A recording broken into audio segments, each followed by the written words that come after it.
event, popularly known as the Roswell incident, has recently been the subject of intense interest by both the media and a curious general public.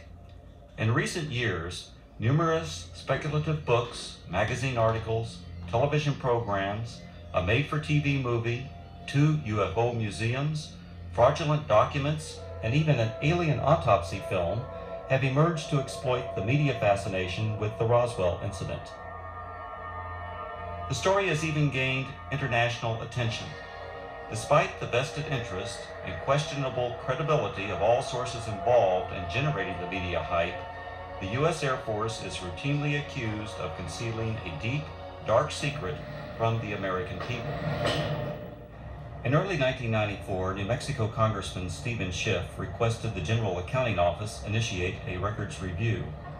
The purpose of this review was to determine if the U.S. Air Force, or any other U.S. government agency, possessed information on an alleged crash near Roswell, New Mexico in July 1947 of an extraterrestrial vehicle and its alien crew. In response to the GAO probe, the Secretary of the Air Force directed a comprehensive search for records. The objective of this search was to tell the Congress and the American people what the Air Force knew about the 1947 Roswell claims. If the information was still classified, it was to be declassified.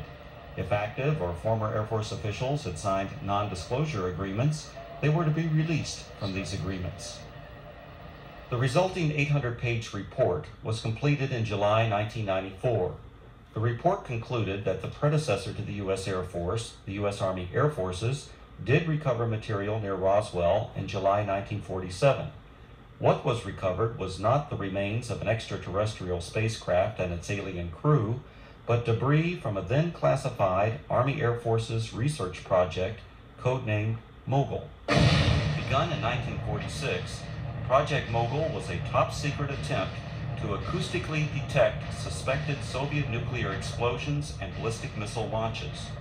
The project was accorded the highest priority because it addressed the most important post-war national defense concern, development of an early warning system to prevent a devastating surprise attack. Mogul used an odd assortment of naval acoustical sensors, radar reflecting targets, nylon fibers, and other equipment carried aloft by a train of weather balloons extending over 600 feet.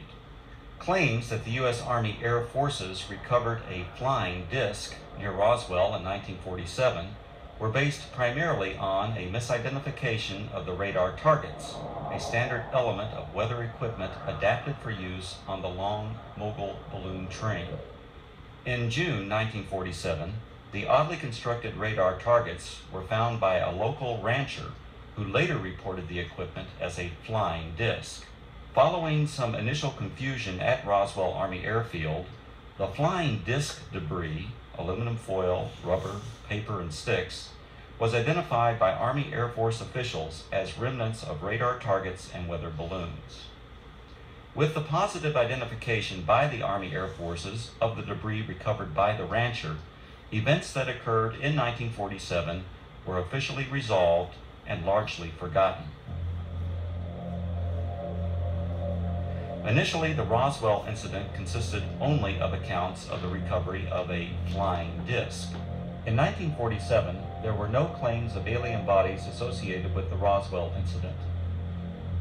The recovery of alien bodies became part of the Roswell story during the late 1970s, with other claims being made in the 1980s and 1990s. These later-day revisions to the Roswell story were often based on anecdotal accounts from second- and third-hand witnesses collected by UFO enthusiasts 40 or more years after the actual event.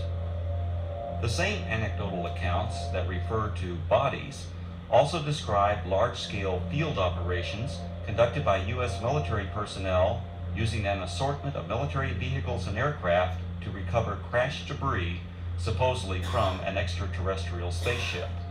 Military personnel were allegedly led by an angry, red-headed captain, threatening those who witnessed the operation with imprisonment or death if they revealed what they observed. The popular Roswell story contends that the bodies, once recovered, were allegedly transported under tight security to the base hospital at Roswell Army Airfield for autopsy. At the hospital, the angry red-headed captain was again allegedly observed threatening civilians. Following the purported autopsies, the alien bodies were supposedly transported to Wright Field, Ohio, now Wright-Patterson Air Force Base, for further processing and storage. This summarizes the Roswell incident scenario as presented by UFO enthusiasts. On the surface, this explanation may appear plausible to some. However, things are not always as they appear. The reports of bodies were only briefly discussed in the 1994 Air Force report because the search for records from 1947, the year of the alleged incident, did not yield any data to support a 1947 claim of alien bodies. However, following the release of the 1994 report, additional research uncovered information which explains some of the claims of alien bodies associated with the Roswell incident. From the additional research, a second report was written which critically examined the anecdotal claims and descriptions of flying saucers, aliens, and reports of unusual Air Force activities in the New Mexico desert. This in-depth examination revealed that many of these claims were reasonably accurate descriptions of Air Force activities. Some of the claims that refer to bodies are most likely misperceptions by uninformed persons of unclassified and widely publicized Air Force scientific achievements of the 1950s. However, other descriptions of bodies appear to be exploitation of Air Force members killed or injured in the line of duty. The following are the 5 main conclusions contained in the second report. Research reveals that actual U.S. military operations, widely separated by time, geographical location, and purpose, have been misinterpreted or deliberately misrepresented. These misrepresentations collectively created what is known as the Roswell incident. UFO proponents failed to establish accurate dates of reported eyewitness accounts, in some instances by more than a decade. In addition, they erroneously linked all these accounts to the actual 1947 recovery of Project Mogul equipment. Eventually, these misrepresentations transformed a series of verifiable Air Force activities into what some have described as the extraterrestrial event of the millennium. Reports of aliens in the New Mexico desert were actually anthropomorphic test dummies that were carried aloft by Air Force high-altitude research balloons. Critical examination of alleged alien sightings consistently matched the physical characteristics of these dummies, as well as where and how they were used. Vince, that new dummy cam is great. Yeah, it'll sure give people a whole new outlook on what it's like when you don't wear a safety belt.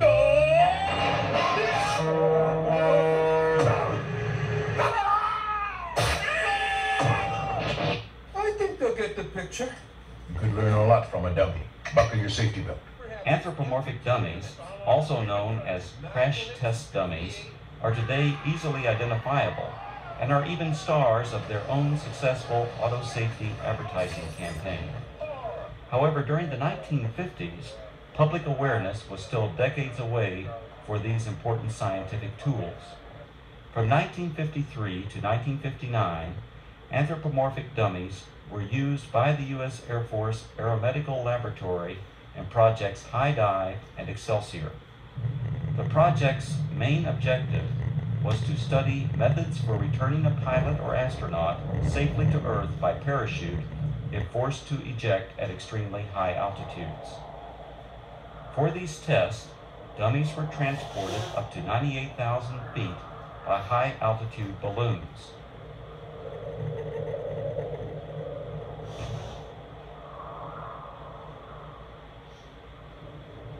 The dummies were released for a free-fall period, during which body movements and escape equipment performance were recorded by a variety of instruments.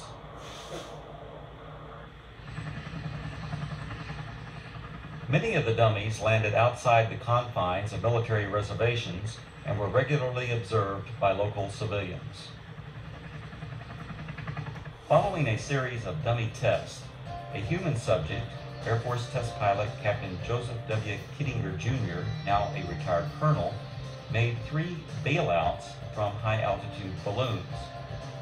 These and other aeromedical projects that used both dummies and human test subjects were unclassified and widely publicized in the press and other media. In 1956, 20th Century Fox released On the Threshold of Space, a feature-length motion picture based on these projects and filmed on location at Holloman Air Force Base. Air Force personnel, aircraft, high-altitude balloons, and other equipment, including the actual anthropomorphic dummies, were used in the making of this film. The eyewitness reports of military units that always seem to arrive shortly after the alleged crash of a flying saucer were actually accurate descriptions of Air Force personnel engaged in high-altitude balloon and anthropomorphic dummy recovery operations. Since 1947, Air Force atmospheric research organizations at Holloman Air Force Base, New Mexico, have launched and recovered approximately 2,500 high-altitude balloons, many in the same areas of New Mexico where the Roswell incident allegedly occurred. Additionally, the equipment, vehicles, and procedures used by the Holloman Air Force Base Balloon Branch, the unit that conducted most of the launches, are the same as that described by the reputed witnesses who claimed they saw the recovery of the flying saucer and alien crew. These huge Air Force high-altitude balloons, launched by the Holloman Balloon Branch, carried aloft a wide range of sophisticated and, from most perspectives, odd-looking devices. Much of this equipment was experimental and represented for that era the latest in space-age technologies. Payloads ranged from simple radio transmitters to sophisticated satellite components and NASA space probes. In fact, qualification trials for the NASA Voyager Mars and Viking space probes were flown by Air Force high-altitude balloons during the late 1960s and early 1970s.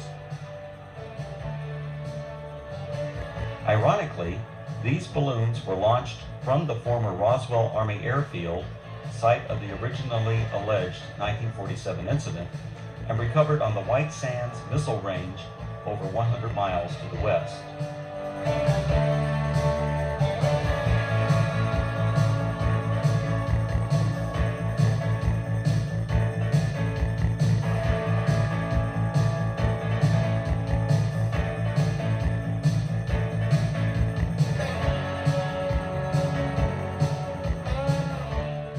Recovering the balloon payloads was essential for accomplishing the scientific objectives of the high-altitude balloon program.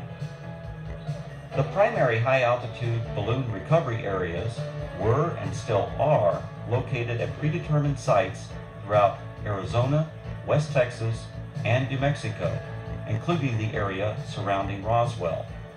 To retrieve the equipment many miles from Holloman Air Force Base, recovery personnel operated a variety of aircraft and vehicles. The exact vehicles described by the witnesses as having been present at the crashed flying saucer sites.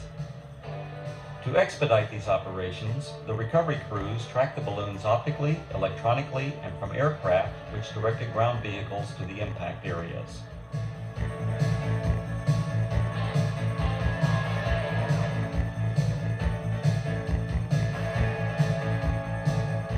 In several of the Roswell accounts, unsubstantiated allegations asserted that military personnel who retrieved equipment from rural areas of New Mexico intimidated and threatened civilians on the scene.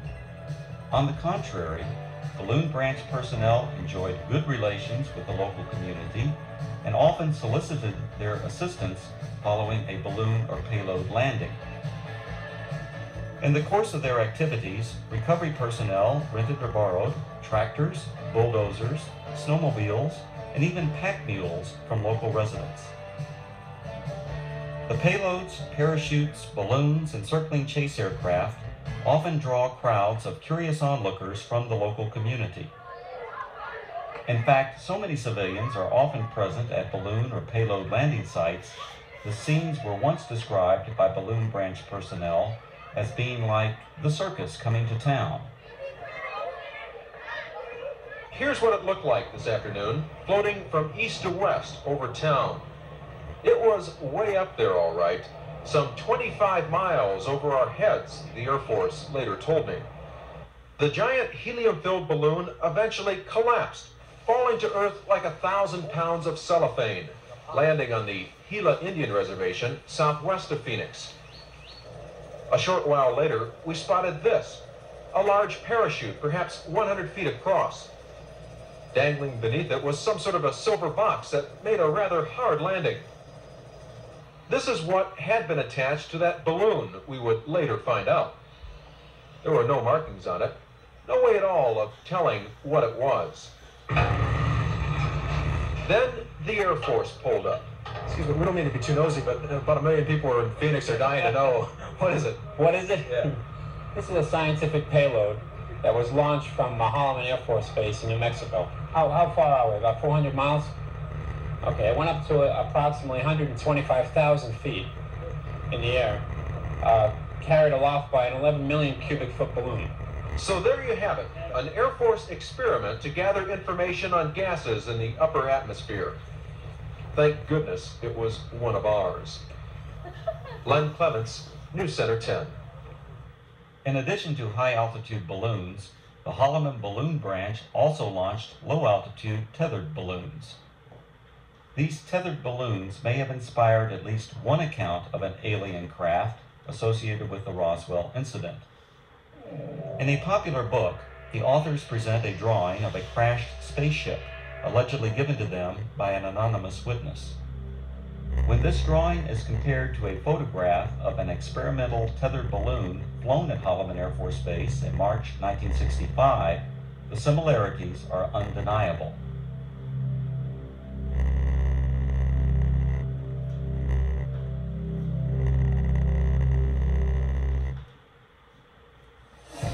The red-headed captain was probably Captain Joseph W. Kittinger, Jr.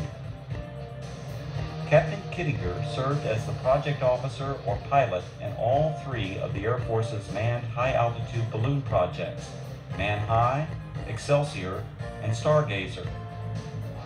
Captain Kittinger was present at many balloon and dummy launch and recovery sites throughout the southwest United States during the 1950s and early 1960s. However, other than the allegations made by UFO proponents, there is no evidence of any kind that Kittinger confronted or threatened civilians. Colonel Kittinger's achievements as an Air Force test pilot are legendary. He has the standing world record parachute jump from nearly 20 miles.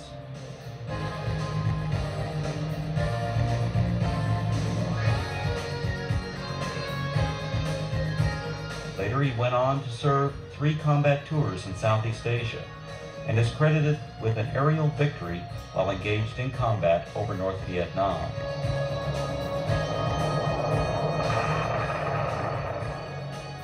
After over 480 combat missions, Colonel Kittinger was shot down over North Vietnam and spent 10 months as a prisoner of war in the infamous Hanoi Hilton before being repatriated in March 1973. Colonel Kittinger made history again after retiring from the Air Force. In 1984, he accomplished the first solo crossing of the Atlantic by balloon. The final and most disturbing conclusion of the second Roswell report is the apparent exploitation of Air Force members killed or injured in the line of duty to perpetuate the alleged sightings of alien bodies. Claims of bodies at the Roswell Army Airfield Hospital were likely a combination of several aircraft accidents and an unusual manned balloon mishap. One aircraft accident occurred on June 26, 1956. 11 Air Force members died when their fully loaded KC-97 tanker aircraft experienced a propeller failure 4.5 minutes after takeoff. The crash site was approximately 9 miles south of the former Roswell Army Airfield, renamed Walker Air Force Base in 1948. The badly burned bodies of the 11 crewmen were identified and processed at the Walker Air Force Base Hospital. The alleged claims of bodies at the base hospital can be traced to a single witness whose descriptions closely match the condition and the circumstances under which these victims were identified. Furthermore, claims of bodies attributed to specific Air Force personnel are unsubstantiated. Some of these individuals were not even present at Roswell Army Airfield in July 1947. The balloon mishap occurred during a low-level training mission for backup pilots in the Project Excelsior high-altitude manned balloon program. This unusual accident occurred approximately 10 miles northwest of Walker Air Force Base on May 21, 1959. One of the three crewmen, Captain Dan D. Fulgham, now a retired colonel, was injured during landing.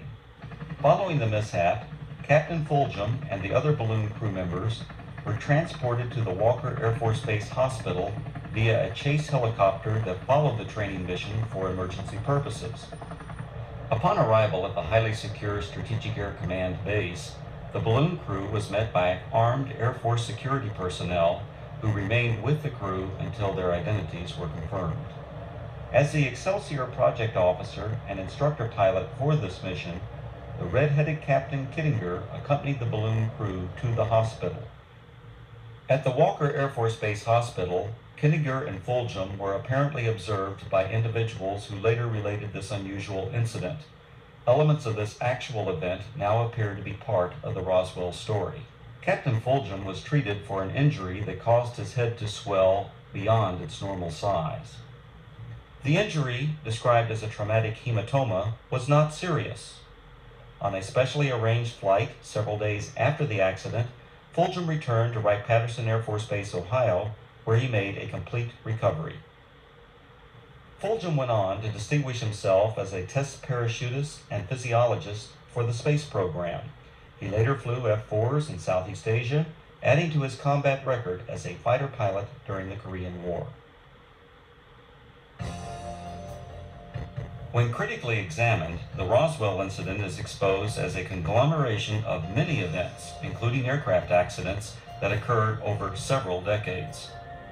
Misidentification of anthropomorphic dummies and experimental balloon-launched devices, combined with Air Force balloon operations portrayed as mysterious flying saucer and alien recovery teams, transformed verifiable events into what is now known as the Roswell incident. The U.S. Air Force and its predecessors have been the unsurpassed innovators in aerospace technology. Legendary Air Force leaders throughout this century have used technological advances to establish the U.S. Air Force as a premier military service.